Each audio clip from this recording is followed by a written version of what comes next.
Je te dis oui, oh Seigneur. Je te dis oui, oui, oui. Je te dis oui, oh Seigneur. Je te dis oui, oui, oui. Je te dis oui, oh Seigneur, Seigneur, Seigneur. Yeah. Oui, Seigneur. Son nom quitte, car longtemps je me suis On salue la nation de la Côte d'Ivoire. Que la grâce soit avec cette nation magnifique.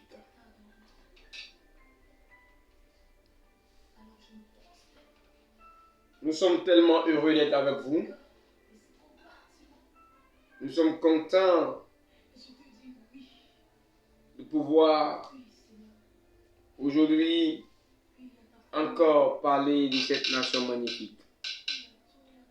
Je me souviens que récemment nous avons parlé du mois d'août qui était un mois sensible, du mois d'août qui était un mois important.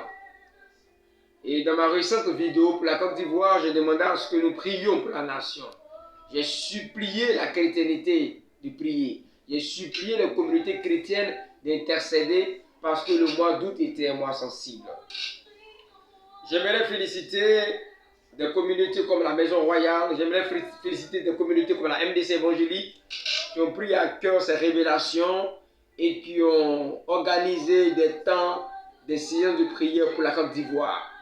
Que Dieu bénisse les leaders différents de ces communautés-là. Je félicite aussi les communautés sœurs qui ont travaillé dans une grande synergie et qui ont écouté les différentes révélations et les avertissements pour le mois d'août. Et aujourd'hui, nous sommes vraiment un peu tristes parce que il y a eu des troubles effectivement dans le mois d'août, il y a eu des marches, où il y a eu des morts. Nous sommes désolés. Nous avons désiré qu'il n'y ait même pas de mort. Parce que l'Éternel nous avait averti que le mois d'août était un mois sensible. C'est pourquoi dans ma récente vidéo, j'ai supplié toute la communauté chrétienne de prier, d'invoquer le nom de Jésus afin que Dieu nous évite le pire. Mais je crois que Dieu aime la nation. Et je crois que le Seigneur nous a déjà délivrés et sauvés. Toutes mes condoléances aux familles qui ont perdu des personnes dans toutes ces malades, dans tous ces troubles. Toutes mes condoléances. Bien-aimés, aujourd'hui nous allons parler encore de notre nation. À chaque fois que Dieu mettra quelque chose dans mon cœur, je vous parlerai de notre nation. Je vous expliquerai dans les détails ce qui est réel et ce qui est bon pour la Côte d'Ivoire. Nous devons comprendre que nous sommes dans une nation bénie. Je l'ai toujours répété dans différentes veillées, dans différents lieux, dans différentes prières, que la nation ivoirienne a la marque divine. Mais bien aimés, au jour d'aujourd'hui, nous devons comprendre quelles sont les réalités, quelles sont les vérités, comment devons-nous nous comporter afin que notre nation entre dans sa gloire définitive. Cela est vrai qu'il y a aujourd'hui des incompréhensions entre l'opposition ivoirienne et le gouvernement ivoirien. Il y a une réalité qui se dresse devant nous. Que devons-nous faire? Y a-t-il une solution? Pouvons-nous nous entendre?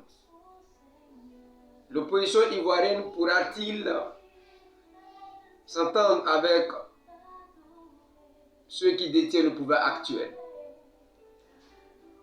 Vous savez, il y a une solution. Il y a même des solutions. Nous devons comprendre que la nation ivoirienne a pour fondement de base la paix. J'aimerais exalter et j'aimerais glorifier. J'aimerais bénir et j'aimerais toujours me souvenir des actes magnifiques de feu Son Excellence le président Houphouët-Boigny. Cet homme fut quelqu'un de remarquable. Cet homme fut un grand bâtisseur. Et vous savez, quand quelqu'un bâtit, on ne peut que bâtir ce qu'il a bâti. Ôter le fondement qui a bâti une nation serait manquer de sagesse. Parce que toutes les nations au monde sont bâties sur un fondement de valeur, mais aussi un fondement spirituel. Il y a quelque chose que j'aimerais que nous comprenions. Il faille que nous le comprenions définitivement. Et il faille que nous le comprenions aujourd'hui encore. La Côte d'Ivoire est bâtie sur deux fondements. Deux fondements réels. Où je pourrais pousser un peu loin pour dire qu'il y a trois fondements essentiels qu'il faut retenir. J'aurais voulu donner deux fondements, mais je vais à trois. Ces trois fondements ne sont pas des fondements à négliger pour quiconque veut diriger la Côte d'Ivoire. Frères et sœurs, ce n'est pas de l'argent que nous recherchons. Ce n'est pas de la sympathie que nous recherchons. Ce n'est pas de l'honorabilité que nous recherchons. Si quelqu'un est réellement un serviteur de Dieu, ces choses lui sont déjà données dans la grâce du Saint-Esprit. L'Éternel est ma gloire et ma richesse. Je suis issu d'une nation, je suis ivoirien. Et prophète de Dieu que je suis, puis-je laisser ma nation souffrir? Ne devrais-je pas intervenir? Ne devrais-je pas intercéder pour ma nation? Ne devrais-je pas orienter les uns et les autres afin que la nation soit bénie et sauvée? La Côte d'Ivoire, à la vérité, a besoin d'orientation nette, correcte et directe. La Côte d'Ivoire, sous le président Feu, Son Excellence Houphouët-Boigny, notre Père à tous, a fondé cette nation sur le pilier de la paix. Premièrement, du dialogue, deuxièmement, et de l'hospitalité. Si ses fondements sont bafouillés, la nation ne peut résister. C'est sur ces trois fondements que la nation tient. Quiconque viendra et désirera fouler aux pieds la paix, c'est la tranquillité des êtres humains, l'harmonie des êtres humains. Ce serait difficile de gouverner, ce serait difficile de s'asseoir. Le grand de nos désirs est que nos gouvernants, ceux qui ont ceux qui se sentent être candidats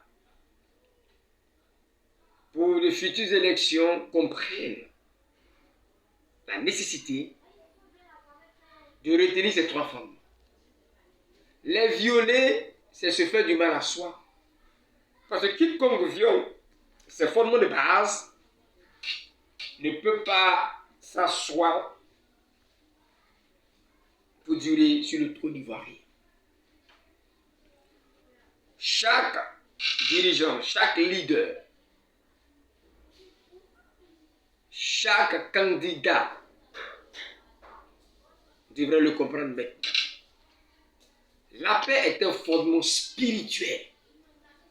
Ce n'est pas que le président Feu Houphouët avait initié lui-même un projet de paix, à la vérité.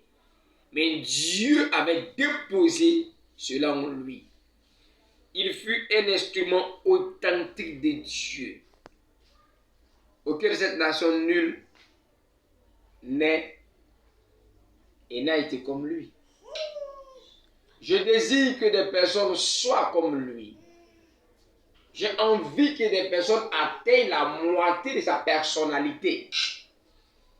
Et j'exalte les œuvres de cet homme. Et je prophétise que sa famille soit bénie. Et je prophétise que sa famille soit heureuse. Voici un homme digne qui a fait ce qu'il avait à faire. Gouverner, c'est faire ce qu'on a fait de la part de Dieu. Gouverner, je me le répète, c'est faire ce qu'on a fait de la part de Dieu. Bien-aimé, il y a un fondement essentiel qui tient la maison Côte d'Ivoire, la paix. Le dialogue et l'hospitalité. La paix doit être prônée. Il faille que nous ayons une conscience de créer un état de paix.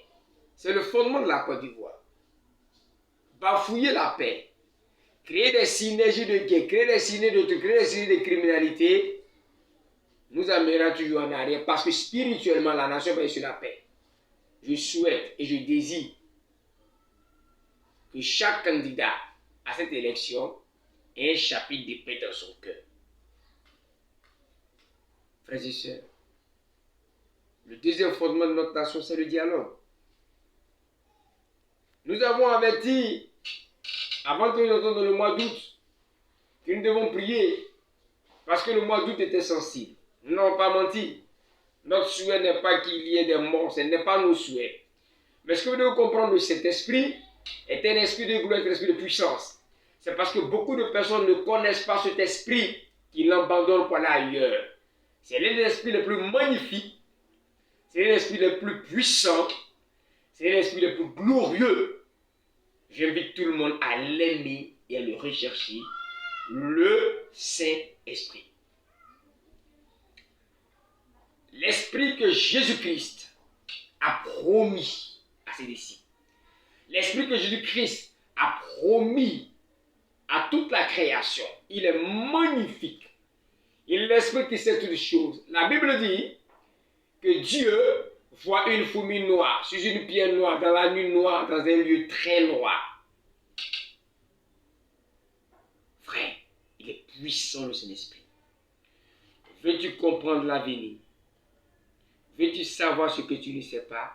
Je t'invite à aimer l'Esprit et à t'approcher de lui. Frère, le dialogue est nécessaire pour la Côte d'Ivoire. La dernière fois, j'ai dit qu'il fallait compris pour le mois d'août. Et je bénis les églises qui vont écouter. Je bénis mon fils Ange, dirigeant de la communauté de la Maison Royale. Je bénis l'homme de Dieu Étienne Innocent, responsable de l'MDC évangélique. Je bénis tous les collaborateurs de toutes les églises qui ont compris notre message afin qu'il y ait des séances de prière, des veilles de prière un peu partout. Je les bénis au nom de Jésus. Bien-aimés,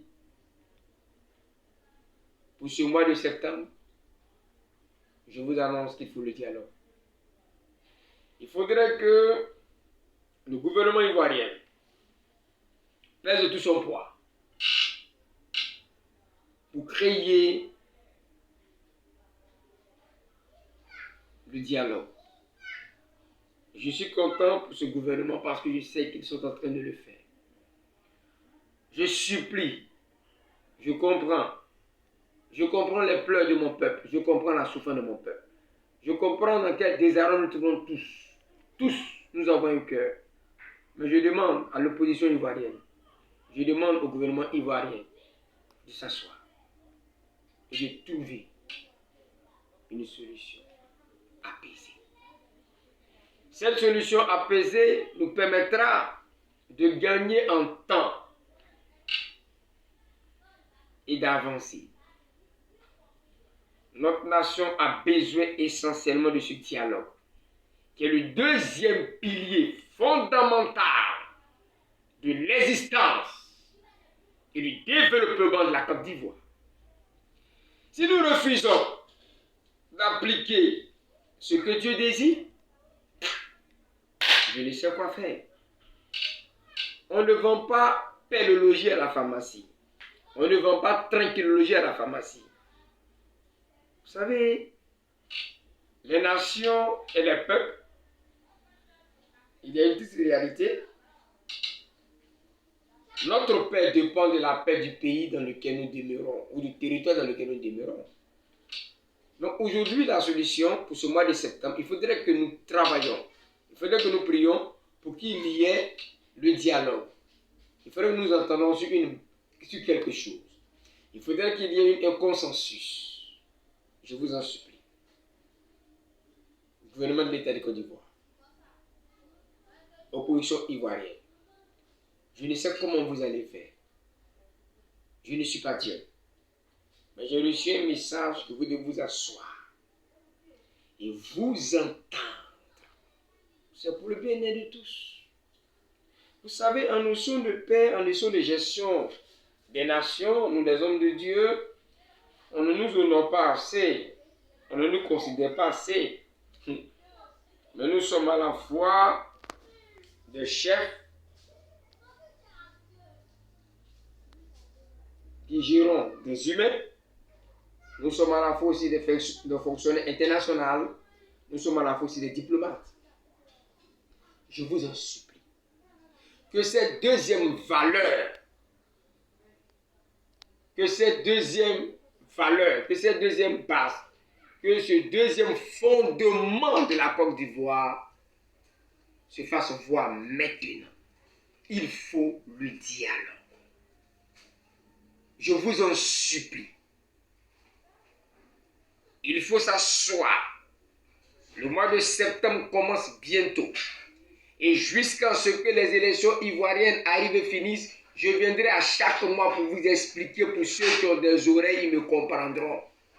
Pour ceux qui ont un entendement, ils recevront. Je vous en supplie. Asseyez-vous et discutez. Asseyez-vous et discutez. Il faudrait que l'opposition ivoirienne et le gouvernement ivoirien s'asseyent maintenant, réfléchissent, trouvent un consensus. Cela va nous faire du bien parce que c'est un fondement qui régit la Côte d'Ivoire. Bien-aimés, il y a un troisième fondement.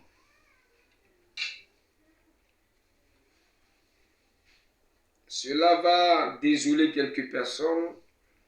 Mais écoutez, je suis un homme de Dieu. Je suis un homme de Dieu. Vous voyez Daniel, dans le dernier chapitre 5, au verset 10, 17 du moins.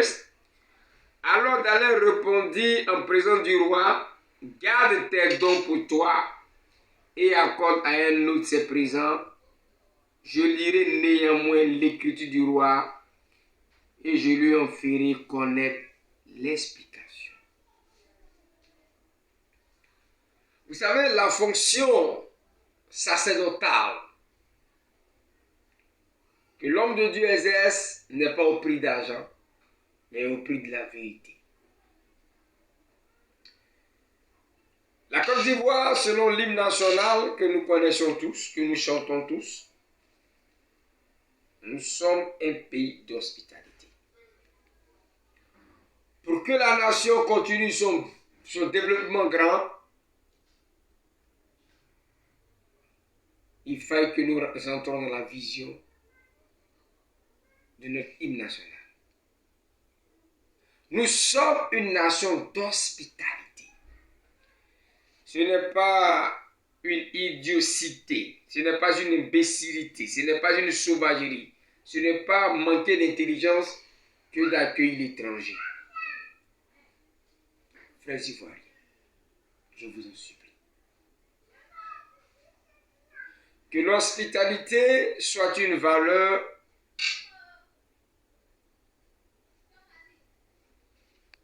qui soit encore valorisée. C'est vrai, nous avons des frères étrangers. de la sous-région qui sont en Côte d'Ivoire. C'est vrai, d'autres sont magnifiques. D'autres vivent avec nous d'une manière glorieuse. D'autres sont ingrats. D'autres ont une autre manière de vivre avec nous qui ne nous plaît pas. Ça ne fait pas de division humaine. Peuple de Côte d'Ivoire, c'est une nation d'hospitalité. Ne l'oublie pas. Nous devons comprendre que accueillir des étrangers dans nos nations est une grâce particulière pour nous. Que le problème d'étrangers, que ces histoires-là s'arrêtent. Nous sommes une nation d'hospitalité. Chaque nation est fondée par des fondements spirituels. Nous avons 3 fondements. Ce n'est pas toi, Ivoirien, qui a choisi ces fondements. Mais l'éternel Dieu, de par feu, le président Houphouët, a investi ses fondements. Le président Houphouët fut un homme très puissamment utilisé, un instrument de gloire. Il a accompli ce que Dieu lui a demandé. Ne détruisons pas les fondements qui ont été établis dans la nation. Je vous invite à comprendre cela. C'est une nécessité.